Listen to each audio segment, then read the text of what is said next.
right, it's been called by many a good news budget 2022 tabled today. Let's see if business parties agree. To discuss, we're joined by Kganki Matabane, who is the CEO of the Black Business Council. We're also joined by Esethu, who is the Deputy President of the Black Management Forum. Thank you for being with me. Let me start with you, Ms. Mancotywa. Were you pleasantly surprised?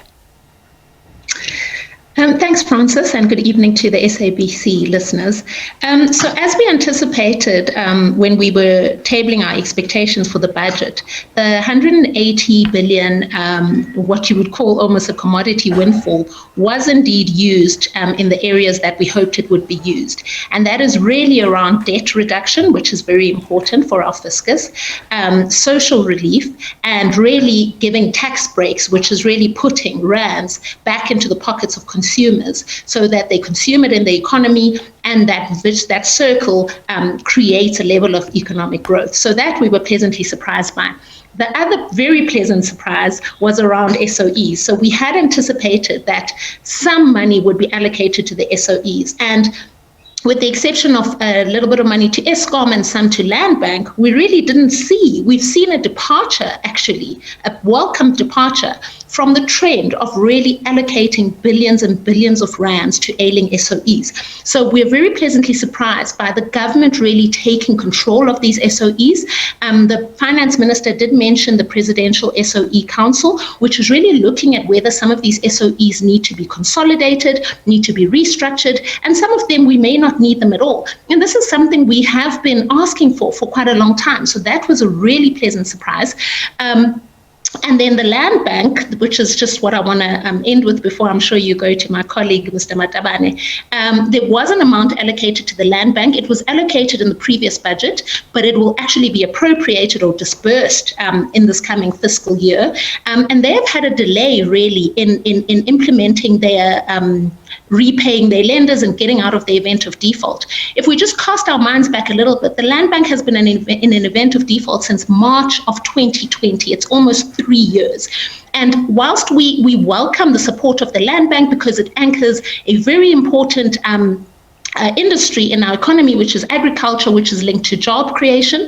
But we are concerned because a few weeks ago, or last week, there was an announcement about the resignation of the CEO of the Land Bank. And so what we kind of have a little bit of trepidation about is, are we once again allocating funds to an SOE who is effectively doesn't have the strong leadership that it needs to utilize these funds in a sustainable manner? Mr. Matabane, do you agree, and please comment on SOEs as well? There is talk of rationalization, but no exact detailed plan after many years. Also with Eskom, I think there's a realization that Eskom's debt is unsustainable, and the finance minister today was talking about the distressed part of the debt, and the idea is that Eskom is in a black hole. It can't get out without some form of support. But do we have a clear roadmap as to how to fix this? Good evening, Francis, Esethu, and the viewers. Generally, I think that the budget is taking the country into a positive direction. And maybe before I come to my comments, maybe on the SOCs, the issue is that the issue of rationalization has been spoken to for many years. I think it's more than 5 years now, but we don't see actions. And that's our worry on the budget in general, that there are many good things that are in the budget, but are they going to be implemented? And I think that is the question. We need to start as government to start implementing a lot of things that we talk about. I'm sure if we implement half of what you say, we will implement, the country will be very, very far. Just a few things that we want to comment on: the tax collection. The additional 182 billion is a positive development, because then that money will ensure that there are no increases, tax increases for individual South Africans, because a lot of people have gone through a lot due to COVID. We also we welcome the no increase in the road accident fund and the fuel levy. and that will also then ensure that the economic activities happens, because the little money that our residents have will then be used on the real economy. The 46% that is being spent on social grants, spending on social grants is 46% of the population are on social grants. That is not sustainable. I think we need to find another way of then how do we look after the indigent. We are also, while we appreciate the fact that the minister mentioned the public procurement bill, we're disappointed that he just basically said this bill will be tabled before Parliament in 2022-2023, which means it can be March next year in 2023. So there's no agency in dealing with the matter. Remember, we were not being unreasonable, because the closing date for comments for this bill was 30 June 2020. So now we're sitting in 2022, not much has happened. And we said we want to support small business through public procurement. Mr. Matabane, thank you for picking out some of the points. We're running out of time, so I want to throw something to Ms. Mancotywa. Again, you spoke about a business-friendly budget, but I want to know, is this a black business-friendly budget? Were there any additional measures you would have liked to have heard?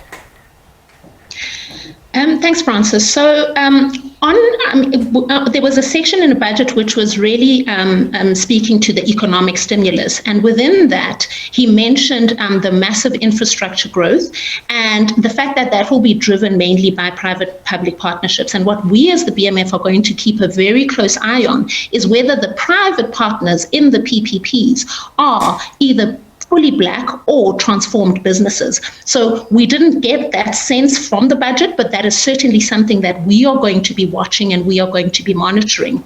The other aspect where we think that black business can and should benefit is on the business, I think they called it the business bounce back scheme, which is quite a nice word for it. And that is really aimed at providing this credit guarantee to banks, so that banks increase their risk appetite to lend to businesses that are in distress. What we want to see is that the businesses that benefit from that need to be largely black business. The only concern we have around that is that as part of the 500 billion COVID relief scheme, 200 billion of that was actually also a credit guarantee scheme.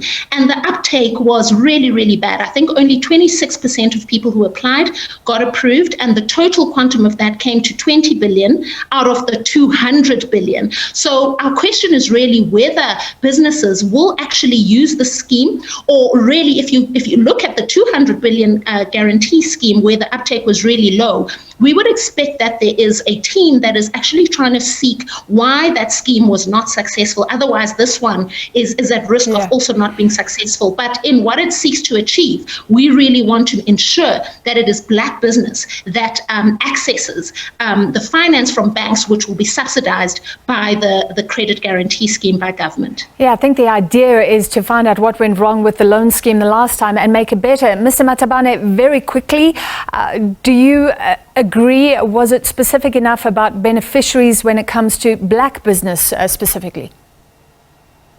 I think they are mentioning them. They're mentioning black businesses without specifically going into the details. One thing that we've been fighting for regarding the loan guarantee scheme was the inclusion of what is called the non-banking SME funders. We're glad that they are included, but again, we need the details of the criteria that's going to be used for this guarantee scheme to make business benefit. Secondly, the minister spoke about the intention to introduce what is called business equity linked loan guarantee, and we were pleading with the National Treasury. I think we'll engage with the National Treasury in the next 2 weeks to make sure that we are part of the development of the criteria to ensure that black business, youth-owned business, women-owned business, businesses owned by people with disabilities are at the center of this, and they benefit. They also drive the criteria, because you can't sit in the air-conditioned office and think that you can determine the criteria for other people who are not in the room. So it's important that all of us are in the room to make sure that this thing becomes a success, because we can only achieve the economic growth that we want and create the jobs that we want if all of us are involved, mainly black business, because we are the majority in the country. All right, thank you so much for your time. That was Kganki Matabane, who is the CEO of the Black Business Council, Esethu, who is the Deputy President of the Black Management Forum.